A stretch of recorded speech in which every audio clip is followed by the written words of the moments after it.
It is fascinating to watch an entire industry disintegrate before our very eyes. So much of what we call the news business is literally eating itself alive, and I guess they're willing to do it. I have never in my life seen such a shocking abandonment of stated principles and objectives on the part of any group that I can recall. Greetings, my friends, and welcome. Great to have you here. Broadcast Excellence, hosted by me at 800-282-2882. That's the number if you want to call and be on the program. The email address, lrushbo@eibnet.com. The worst offender of this is CNN, but practically everybody in the drive-by media is treating the shocking, the blockbuster, the smoking gun story that Susan Rice was no doubt spying for President Obama on the Trump campaign and the Trump transition. They are treating this, it's interesting. The way they're covering this for the drive-bys, that CNN is actually telling people to ignore it, that they are not going to cover it, that it is simply a distraction.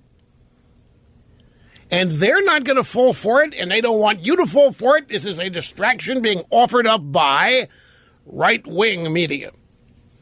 The rest of the drive-bys, the only way they're covering the story, if they're covering it at all, is to call it a distraction.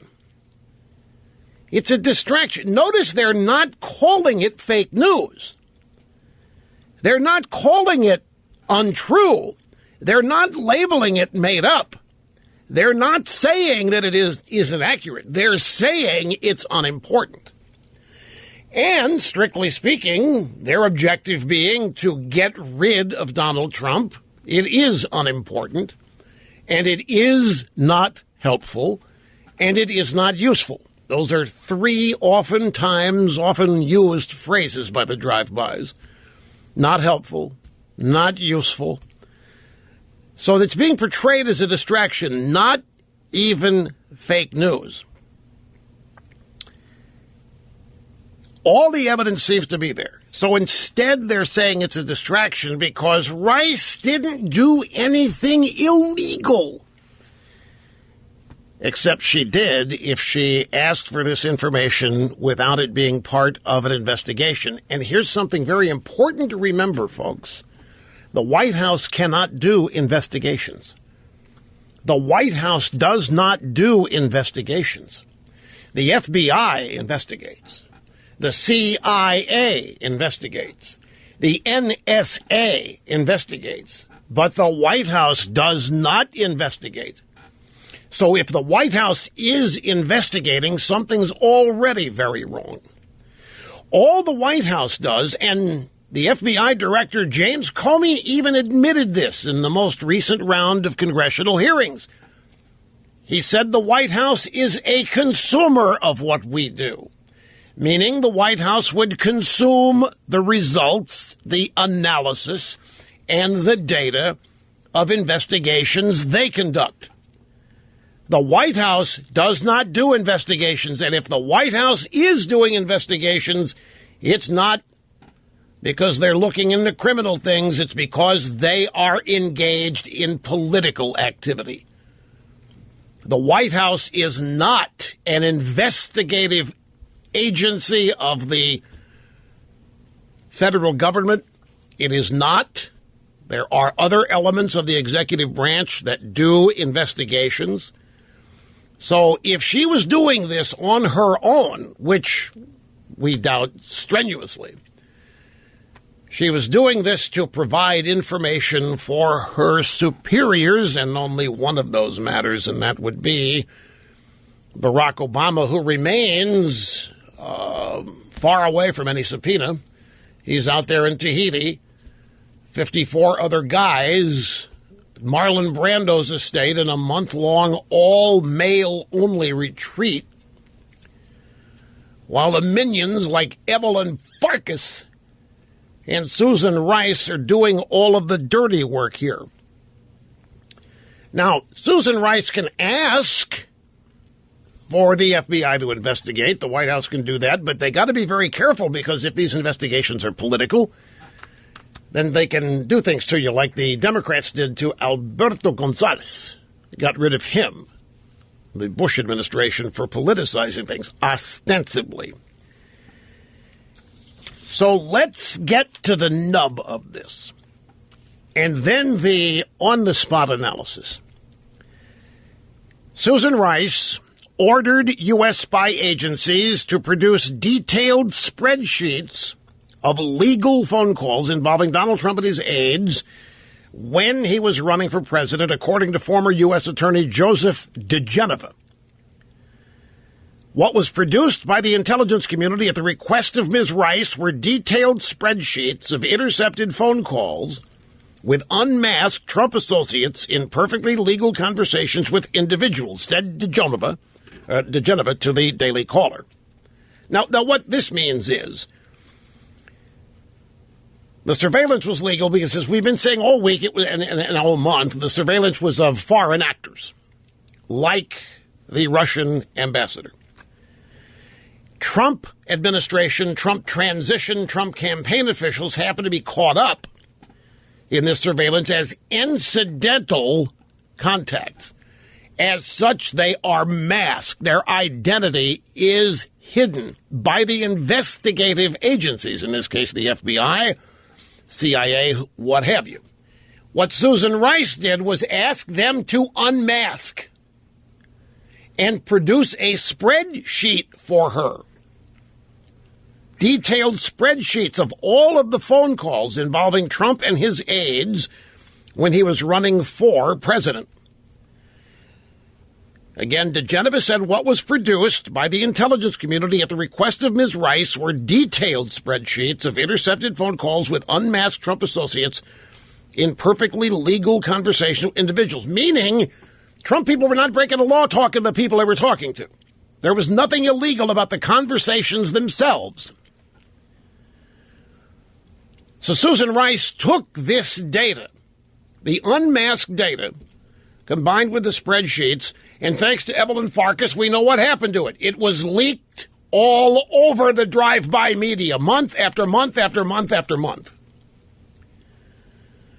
Sounds like DeGeneva either saw these spreadsheets or talked to somebody who has. I don't know if they're part of the evidence that Devin Nunes says is on display at the old executive office building. Which, again, Adam Schiff, old pencil neck, he was so excited, folks. He was so excited because he went out last week and he actually said there's evidence of collusion. Then he went and looked at the evidence that Nunes looked at, and he's now gone suspiciously silent. And he's had to walk back this claim, not by name, but he's now saying, yeah, we don't have any evidence. We don't have any. That's why we need to keep the investigation going. The former U.S. Attorney DeGeneva said the overheard conversations involved no illegal activity by anybody of the Trump associates or anybody they were speaking with. In short, the only apparent illegal activity was the unmasking of the people in the call, something we've been maintaining from the get-go. The only crime that's been committed here has been by those people who unmasked the people in these phone calls and then criminally, feloniously leaked their names and details. That's where criminality has occurred. Trump people were not committing any crime. Believe me, in the case of Michael Flynn, how many months has this been going on? How many months has this been reported? How many months has this investigation been pursued? The transcript of the calls between Flynn and the Russian ambassador, I'm sure Susan Rice has them now. I'm sure countless Obama embeds have them. I'm sure countless media people have them. If there was a quid pro quo, in other words, if Flynn promised the Russian ambassador to lift Obama sanctions once Trump was inaugurated, you know damn well we'd have known this months ago. And Flynn would have been frog-marched out of whatever building he was in into the nearest courthouse, where he would have been thrown into an Obama dungeon. But none of that's happened because Flynn didn't do that. So all they have is the ability to create innuendo and to make low information news consumers think that it happened. Convince insane, lunatic, leftist and Democrat-based voters that it did happen. But it didn't. And we can safely say that it didn't, because if it had, that would have been part of the leak. That would have been the reason Flynn had to go. And none of that happens to have been the case. Again, diGenova. The overheard conversations involved no illegal activity by any of the Trump associates or anybody they were speaking with. In short, the only apparent illegal activity was the unmasking of the names of the Trump people in the calls. Other official sources with direct knowledge and who requested anonymity confirmed to the Daily Caller that diGenova's description of surveillance that Rice ordered a year before the 2016 presidential election. So diGenova has backup. There are additional sources that say that Rice ordered all of this a year before. Can we say October 2015? Like 3 months after Trump announces his candidacy. 3 months after all the smart people figured Trump would be gone. Trump comes down the elevator in June of 2015, right? Says what he says. Everybody expects Trump to implode. Everybody thinks Hillary's going to win in a landslide. Everybody thinks that Trump's going to step in it, and he's not even serious. He's doing this for other means, other reasons, to promote ratings for his TV show The Apprentice or what have you. By October, Trump is still there. And he's running rings around people in the polls, and he's doing well in Republican debates, and his popularity is soaring, and that's when surveillance begins. October of 2015. On Monday, Fox News said the unmasked names of Trump aides were given to officials at the National Security Council, the Department of Defense. James Clapper, that's Obama's director of national intelligence, and John Brennan, Obama's CIA director. Joining Rice in the alleged White House operations was her deputy, Ben Rhodes, according to Fox. His brother runs CBS News. By the way, it's the same Ben Rhodes who bragged about how he got the mainstream media to promulgate his lies about the Iran deal. Remember that? It's the same guy bragging about how he convinced the media to spread his lies about the Iran deal and how well it was going and how meaningful it was going to be. So that basically is a thumbnail sketch of what happened. You add this to what Evelyn Farkas divulged back on March 2nd. You know, this story features many opportunities. We could go back all the way to 2006 with Obama quotes on spying domestically and how he opposes it, how it shouldn't. We go back to the past. Earlier in the month of March, which we're going to do, Susan Rice on TV. She knew nothing about this. The one thing we know about Susan Rice, this woman is a full-fledged frontal liar. She lied on 5 separate TV shows about the Benghazi incident, blaming on that poor video maker.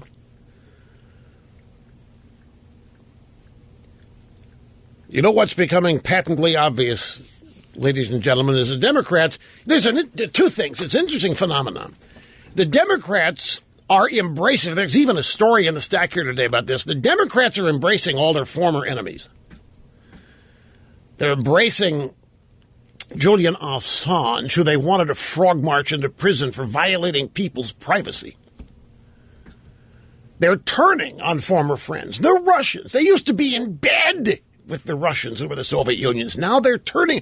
In other words, this scandal, and Donald Trump is forcing the left and the Democrat Party to turn itself inside out.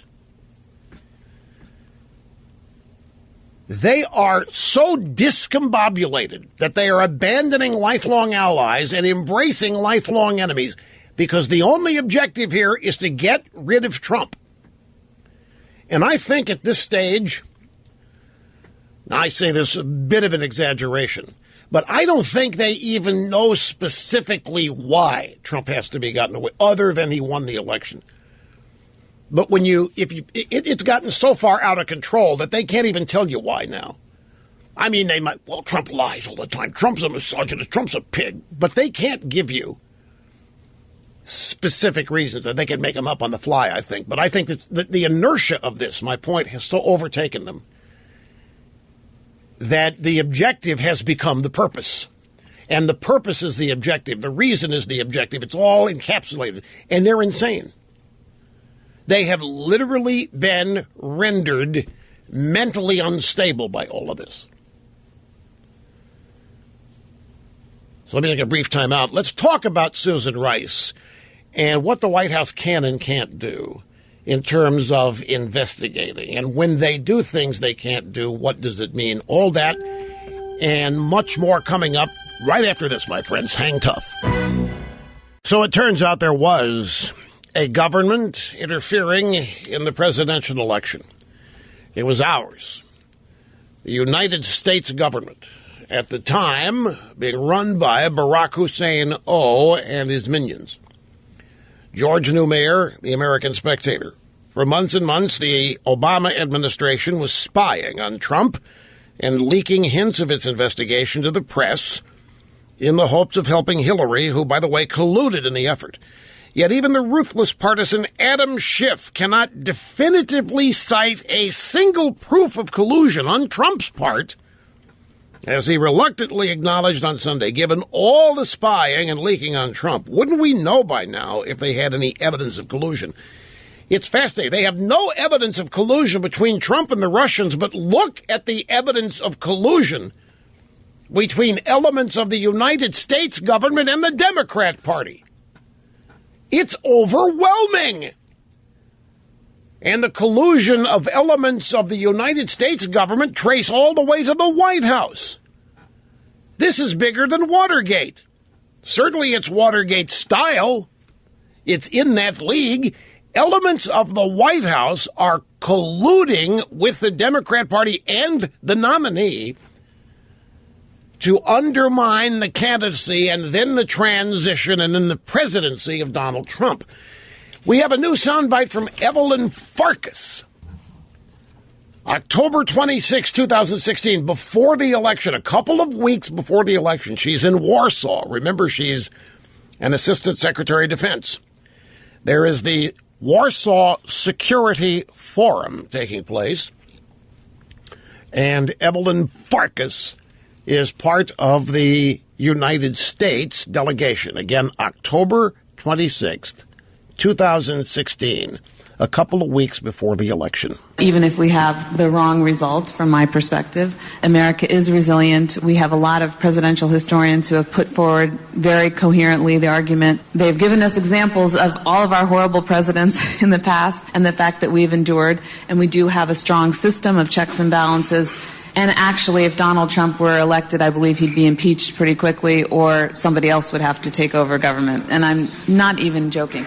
Evelyn Farkas, 2 weeks before the election, assuring Europeans that they're worried Trump's going to win. They know it.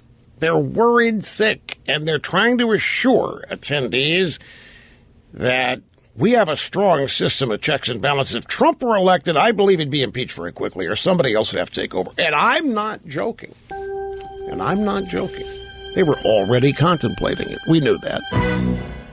Look, let's jip this. Trump is addressing a group of people at Washington, and I'll tell you who after a little bit. I just want you to get a flavor for this. Thank you. They love him in this group. That's all I'll tell you. I'll tell you who it is in a minute. Washington and Wall Street have done very, very well for themselves. Now it's your turn, and you're going to be also sharing the wealth. He's talking to union guys, folks. And you know, for many years, we've been taken advantage of by other countries. All over the world, they took advantage of us. We had leaders that didn't have a clue, or worse. That's not going to happen anymore, folks. That's not going to happen anymore. And you see what's going on right now. In fact, the trade deficit went way down, just announced before I got on stage. And I will tell you, we're going to have a whole different set of values when it comes to representing our country. That I can tell you right now. National Association of Building Trade Unions. Returning power to the people. I've spent my life working side by side with American builders, and now you have a builder as your president.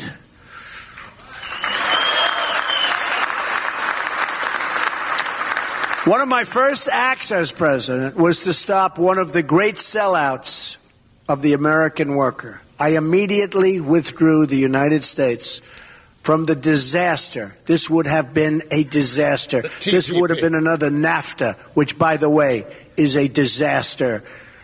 I took you out of the Trans-Pacific Partnership. Okay, that's enough. I just wanted to give you a flavor. He's being overwhelmingly standing ovation. He is being applauded left and right. He spoke with CEOs this morning. He had a giant chart that is too big to describe, listing all the regulations that the CEOs and others have to navigate in order just to build anything. Today he's meeting with the building and trade unions. And when he began this, he started with every job there is. The bricklayers, and they cheered, and then the plasterers, and they cheered, and then the drywallers, and then went through every job there is because he hires them. He knows who they are. And he said, you are the builders, you're the greatest builders, and you can build anything. You're the talent in this room, we can build anything again in this country. And they're standing up and they're going nuts. This is a Republican president addressing trade union rank and file and leadership.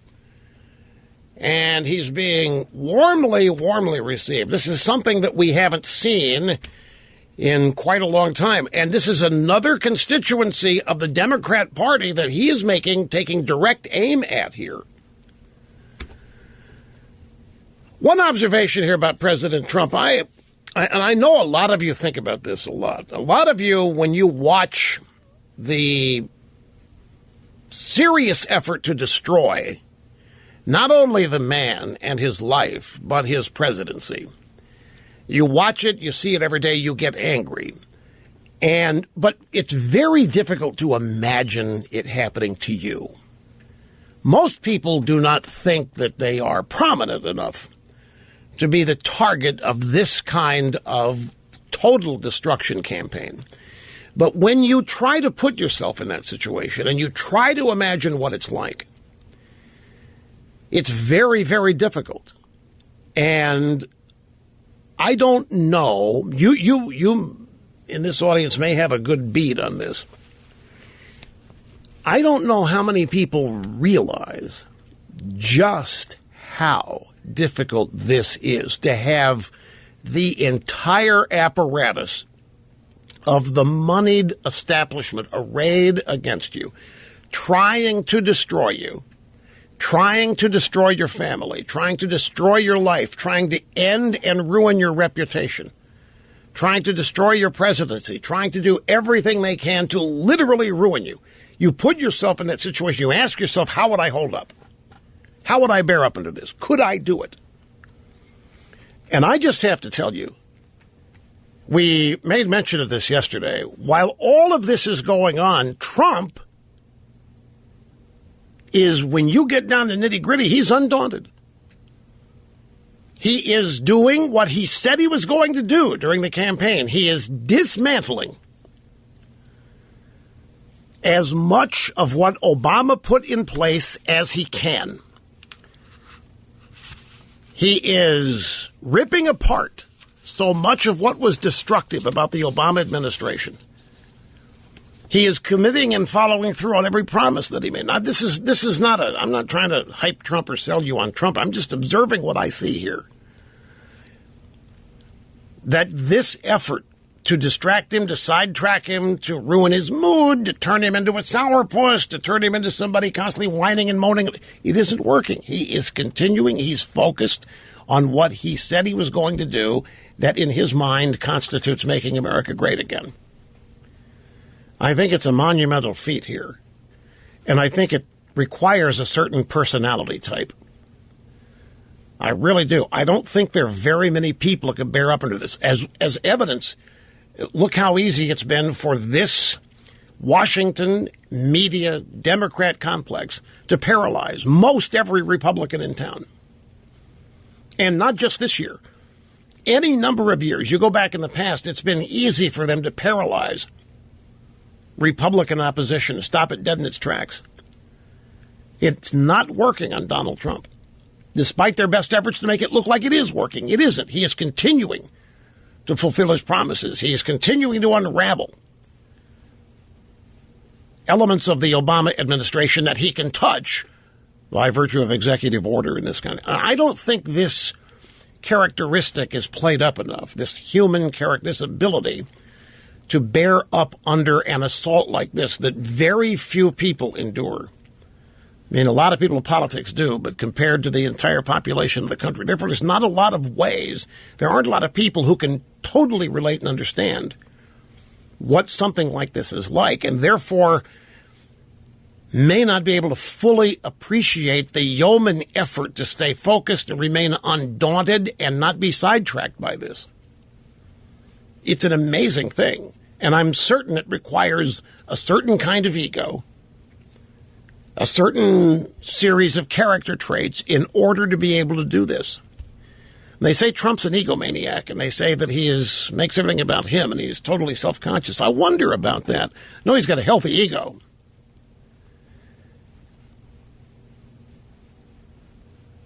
But the main pitfall that most people face is being totally defined by what other people think of them.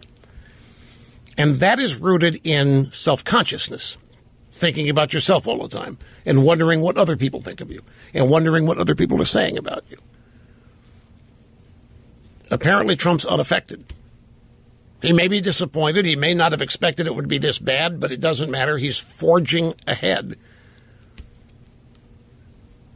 Does it appear that this is affecting him psychologically at all? And I just think that's overwhelming. I think it's amazing to watch. I'll give you something else that Trump is doing here. This is in the Wall Street Journal today. You know, all these travel bans that these little judges have shut down, and the left thinks that they have won and they've stopped Trump's efforts to keep bad actors out of the country. Look at what Trump's doing, building the wall, forging ahead on enforcing a law in sanctuary cities. And here in the Wall Street Journal, now I don't know how you're going to feel about this, but Trump is not being deterred. He's not stopping. Headline, visitors to the U.S. may have to hand over their phones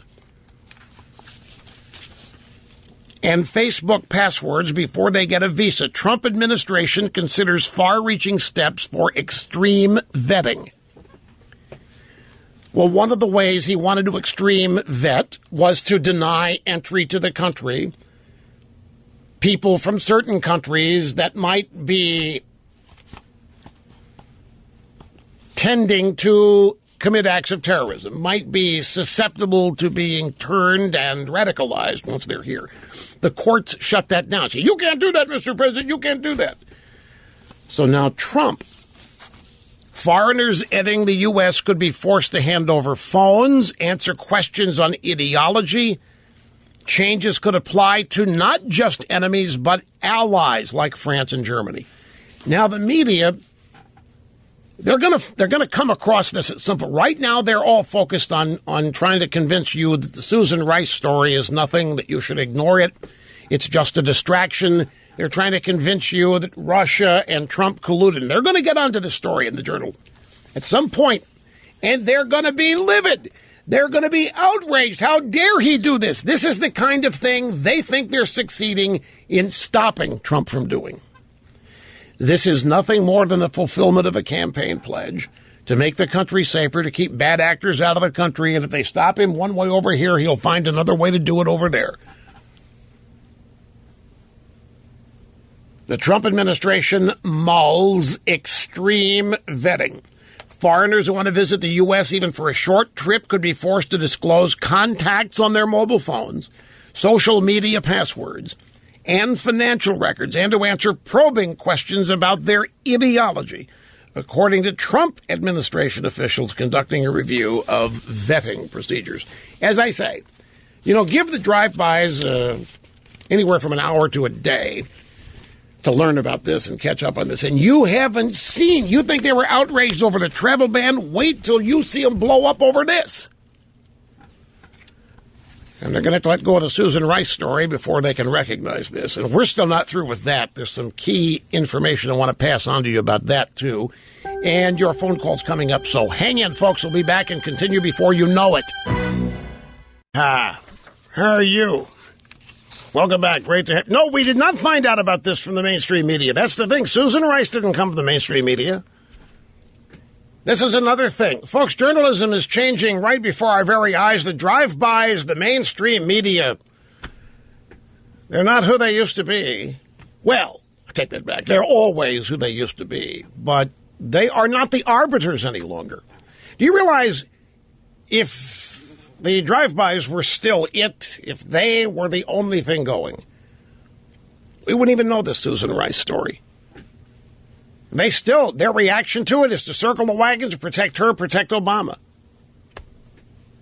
Mike Cernovich, 60 Minutes tried to destroy him, and he's a pro-Trump blogger that tried to destroy him in a profile on Sunday night.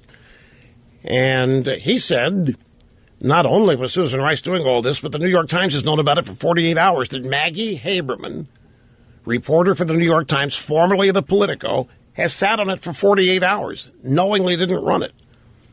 He refers to her as an employee of the Democrat National Committee, for all intents and purposes. So, no, we don't know this because the drive-bys are certain that CNN is got an active campaign going to tell their viewers to ignore this. There's nothing to see. This is totally a distraction. They're not calling it fake news. They're saying it's a distraction created by right-wing media, and that's automatically supposed to convey to viewers that you can't trust them. Now, my buddy Andy McCarthy has weighed in on this piece at National Review Online, and there's a reiteration here. The thing to remember in all of this is that the White House does not do investigations. They do not do criminal investigations. They do not do intelligence investigations. I don't care. Yes, they do Russia. No, they don't. They have to ask for them to be done. They are not an investigatory agency, and there is not an investigatory agency at the White House. They don't do criminal Now, if they get involved in things like this, it's because of politics. I'll tell you why that is so important. Why is that so important in the context of these revelations that Susan Rice called for the unmasking of Trump campaign and transition officials? It's because we have been told for weeks that any unmasking of people in Trump's circle was for one of two innocent reasons. One, the FBI's investigation of Russian meddling in the election, and the second innocent explanation was the need to know, for purposes of understanding the communications of foreign intelligence targets, the identities of Americans incidentally intercepted. The unmasking, say the Obama apologists, has nothing to do with targeting Trump or his people. And that won't do, folks. That won't suffice, because it's a way of finding out. It's a way of surveilling Trump people. This is precisely what has happened here. Chosen surveillance targets, foreign actors, foreign agents, foreign individuals, were chosen because of the likelihood they were going to be talking with Trump officials. This is when people say that it was all legal. It was legal because it was the foreigners targeted. It was the foreigners for whom warrants to surveil were sought. The Americans caught up in this were incidental. They were not targets. In that sense, nothing was illegal. It's a very fine line here. So the Obama administration defense, no, nothing to do with it. We're surveilling legitimate bad guys. We're surveilling potential bad guys. In fact, it's Trump people got caught up in here. Nothing to do with us. Oh, but it was the whole point. It's the FBI that conducts investigations to determine if American citizens are committing crimes or acting as agents of foreign powers. In the matter of the alleged Russian meddling, the people investigating also include the CIA and the NSA. And all three agencies conducted a probe. They issued a joint report in January, which was after Obama suddenly made a great show of ordering an inquiry and issuing sanctions. 35 Russian diplomats sent packing, sanctions imposed. This is after Obama. And said over and over again that any Russian collusion activity trying to affect the election was inconsequential. They couldn't do it. Obama said it over and over again. And I remind you again, leading up to the U.S. election, when they all thought Hillary was going to win, there was no talk of Russia subverting the election. The talk back then was how horrible Trump was for not saying he would accept the results of the election, if you remember. So because those are the three agencies that do investigations, FBI, CIA, NSA, if any unmasking was relevant to the Russia investigation, it would have been done by those three agencies, not by Susan Rice, not by the White House. The fact the White House is involved is the big stink.